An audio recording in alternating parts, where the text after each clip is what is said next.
Everyone, it's Thomas. Yeah, so this is a video I was really, really hoping I would not have to make, or at the very least, I would be able to put it off for a bit for into the future a bit more because of how controversial and volatile everyone is around these questions. But with current events in my country, I think it would be a sin for me to keep silent.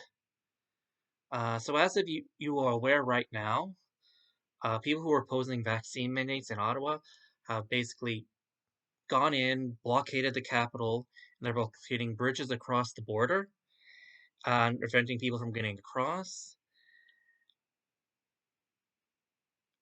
I basically need to come out and say it. It's a mortal sin. In Catholic teaching, if you are taking part in this, you're committing a mortal sin and you need to stop. That is not me. That is not my opinion.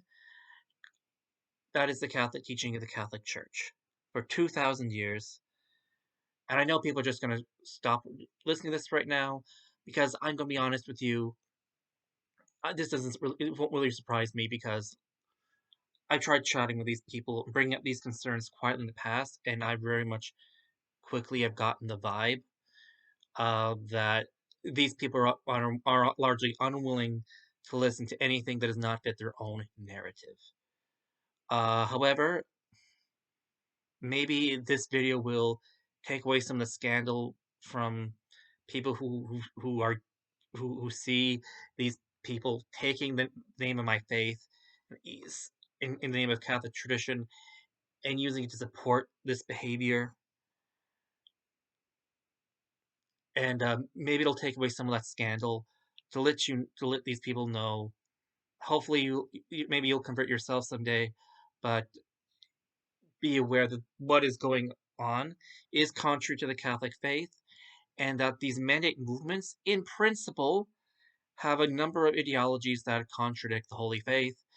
And yes, one of the reasons why this position they're taking is problematic is because a lot of their ideologies are blatantly from Masonic, modernist, and Calvinistic, and have been explicitly, and I do mean explicitly, condemned by the Church. Now, I didn't really have to do much research into this video. I'm gonna be honest with you, like I'm surprised to get some people who are supposedly so committed to the faith doing the opposite of what it's teaching. Because, like, if you do any homework on why the church has condemned Freemasonry, why has the church condemned Protestantism, what errors of modernism has been condemned, uh, it and especially when it comes to like church-state relations and stuff like that, you realize that a lot of the rhetoric, even like okay, even if you want to oppose a lot of the rhetoric that people who are opposing mandates are using, one, it's not compatible with the Catholic faith. Two, the behavior they're using to try to bring it about is explicitly condemned by the church. Now, before I go any further, I do want to just make a clarification when I say this. If you are against vaccines, strictly speaking, that in of itself is not heresy. Neither is it a mortal sin or an act of heresy in of itself to support vaccination. Strictly speaking, from a theological perspective, um, vaccination, a question of vaccination in of itself is it's largely a secular. Whether or not vaccines work or real is largely a secular issue, not a religious issue. The only case that may be a religious issue is like how vaccines are made, etc., etc., and etc., etc., and so on and so forth. So for example, like uh, it would be a sin to like bring in use mass abortion to produce vaccines. That would be a mortal sin. Um, However, I'm just going to say this right now. That was a concern I had before I got vaccinated, and I did look into it.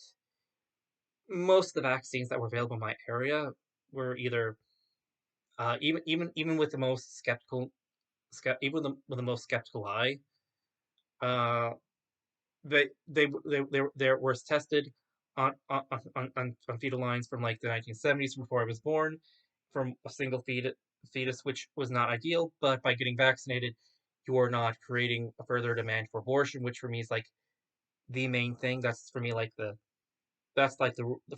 rule of thumb. Could and should be better, yes. That being said, it's also used to test just about every medication we have today, and I don't see other people demanding people to stop using aspirin or anything like that. Um, and I will, or anything like that.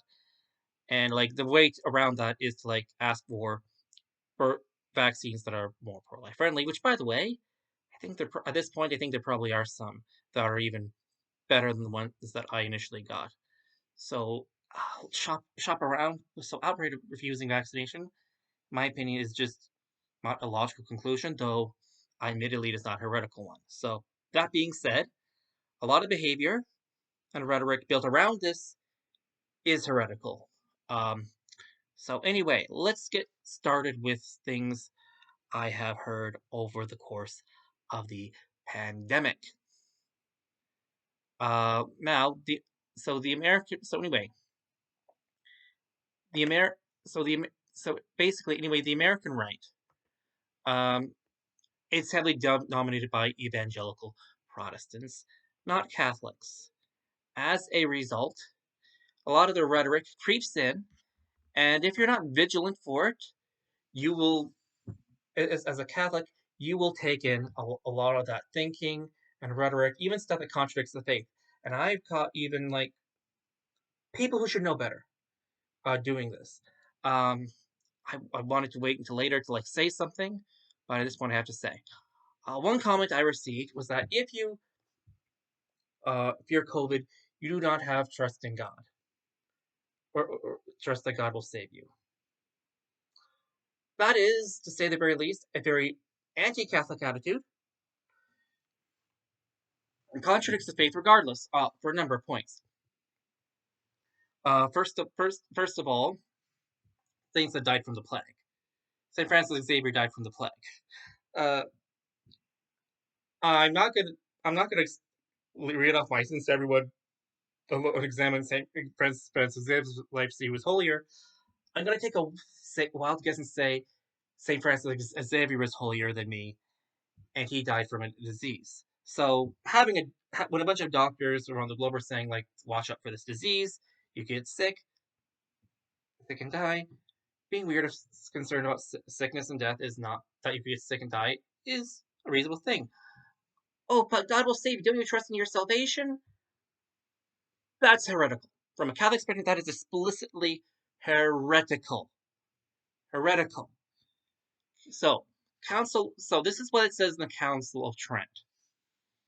Although it is necessary to believe that neither sins that that that that neither that sins neither are remitted nor were ever remitted, save graciously by the mercy of God for Christ's sake.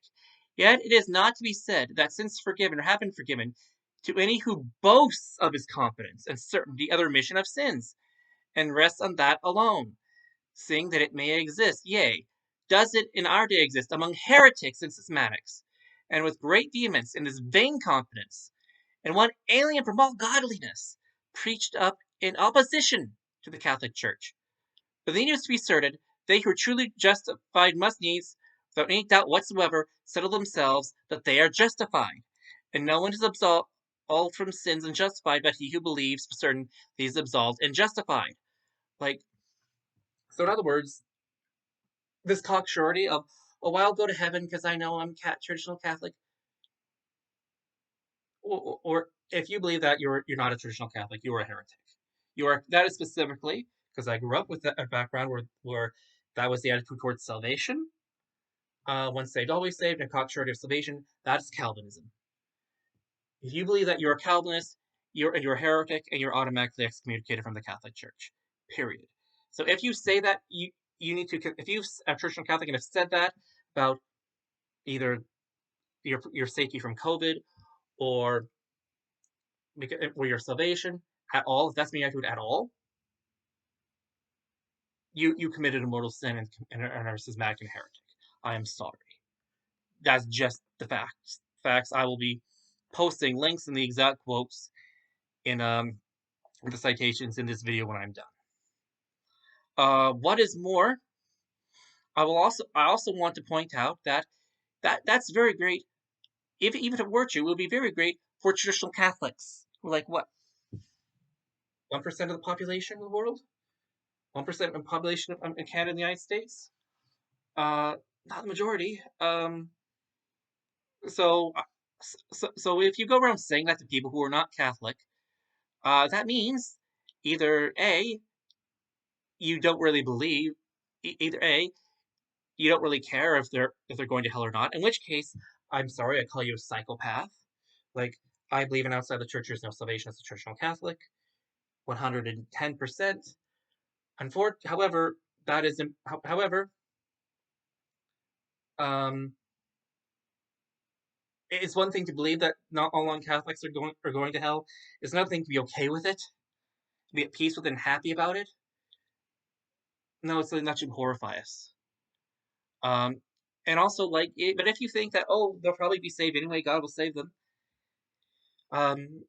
you either A, believe, quote, good hope, at least, is to be entertained of the eternal salvation of those who are not at all in the true Church of Christ, which is a statement, a belief that was condemned in Pius IX's Syllabus of Errors, error number 17, or that Protestantism is nothing more another form of the same true Christian religion, which form it is given to please God equally as in the Catholic Church.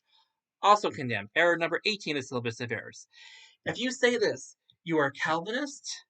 If you believe that you are a Calvinist and a Modernist and a heretic, if you will logically consistently can think about what you're saying, and you say, "Oh, God will protect me," if you're worried about COVID, you don't trust in God, you're a heretic. If you think that about anyone's salvation at all, period, even if you think COVID is not dangerous, any death at all is going to result in most likely someone's loss of someone's eternal soul, and even those who are traditional Catholics, even many of us will not be saved. It is said. There are sermons online. It's known as the doctrine of the fewness of the saint. This cocksurety is dangerous and is harmful to the faith. So moving on to what is going on in Ottawa and in the border. Oh my gosh.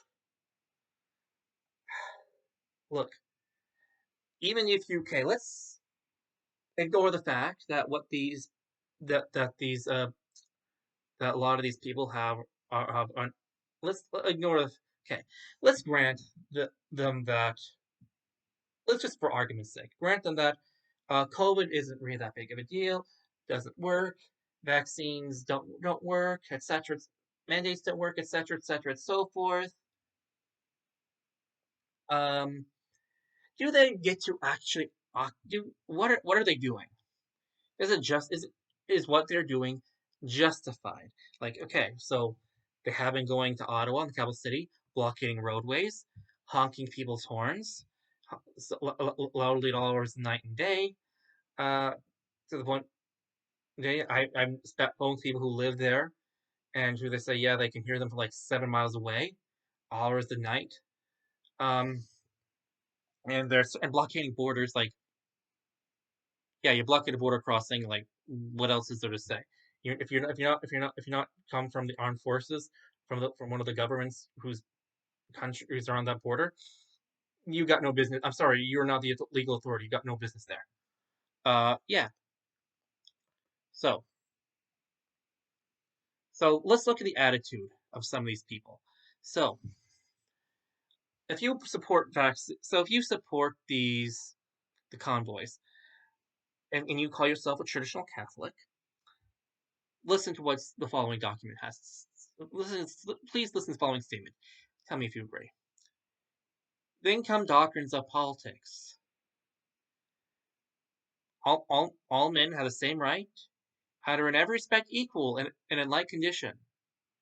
Each one is naturally free. No one has the right to command another, It is an act of violence to require men to obey any authority on that which is obtained from themselves. According to this, therefore, all things belong to free people. Power is held by the command and the permission of the people, so that when the popular will changes, rulers may be lawfully deposed. Yeah, let's get rid of Trudeau. And the source of all rights and civil duties is either in the multitudes or in the governing authority, which corresponds to the latest doctrines. We found out that figured out that vaccines we don't work anymore. Yeah, let's get rid of them. Yeah.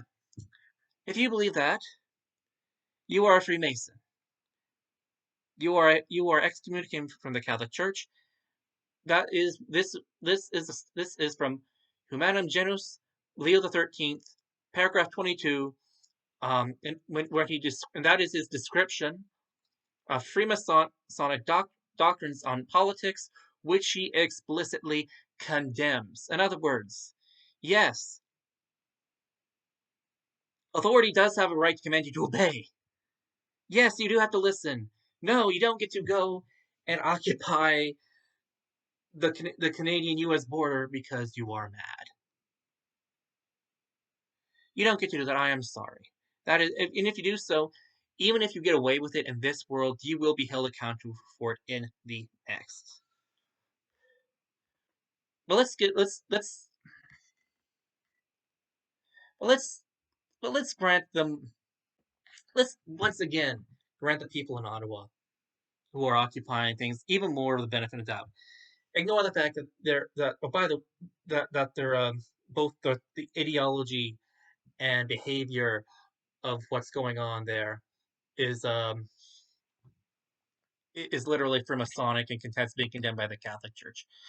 Oh, by the way, error number 15, Slibus of errors. Man is free to embrace and profess that religion which is guided by the light of reason he shall consider true. In other words, no, like, you don't have this freedom thing is not Catholic. Again, just want to reinstate that again. But let's say they are let's say they are justified. Let's ignore Catholic teaching, logic, common sense, and say that these people are justified in trying to overthrow the government. Let's say they're justified. Even if that were the case, it does not grant them permission to do whatever they very well please. So Summa Theologica, in discussing the matter of sedition, in his reply to objection number 3,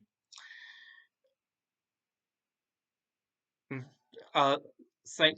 Thomas Aquinas says that when you do have a sedition, and even when it is lawful to overthrow a tyrannical government, it says, consequently, there's no sedition disturbing a governance of this kind, unless, indeed, the tyrant's rule be so disturbed so inordinately that its subjects suffer greater harm from the consequent disturbance than from the tyrant's government. So, look, most Canadians have been vaccinated. Most of us have gone on with our lives. Most of us do go to work, or maybe work from home.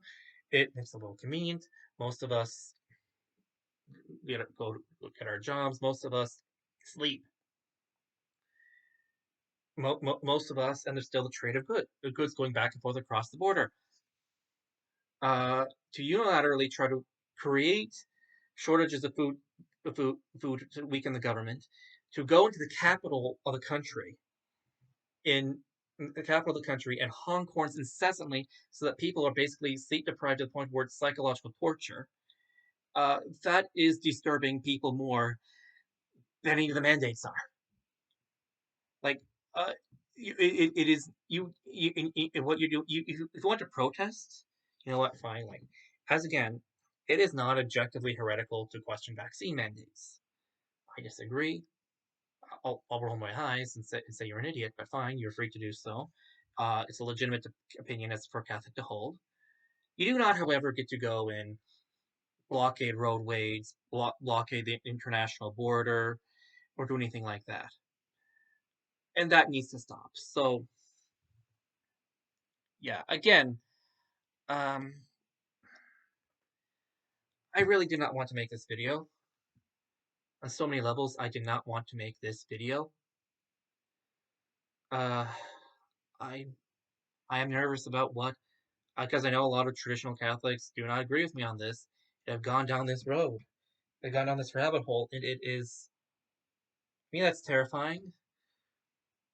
But it's got, and I was hoping, like, maybe discussing it after all restrictions are lifted, everyone was, things moved on. Like, Father, you said, I was going to say, like, you said this to me, X and X and X. That was kind of iffy. You should know this, because here's what the church says, and here's the church document. Oh, oops. It all happens. Like, we're not all experts in Catholic theology. I'm sure I've caught myself retroactively saying things I shouldn't have. So I'm not trying to bash any traditional Catholics for not knowing things, but that being said, yeah, like, it's at the point where you're calling for a revolution to overthrow the government, and you're the very both the ideology you're suggesting putting in place and the methods you plan on using to do so contradict the Catholic faith. It will not.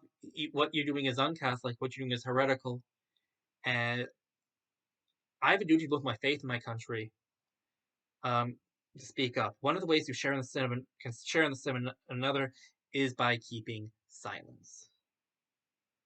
I've been discreet for I've listened to these things. I've been discreet about it for about 2 years. In some ways, maybe I should have done it sooner, but it has to be said right now. So anyway, if you're a traditional Catholic, please share this around. If you are more lefty or non-traditional Catholic, please be advised that don't be scandalized by what these people are doing. Mark my words, I know the Catholic faith.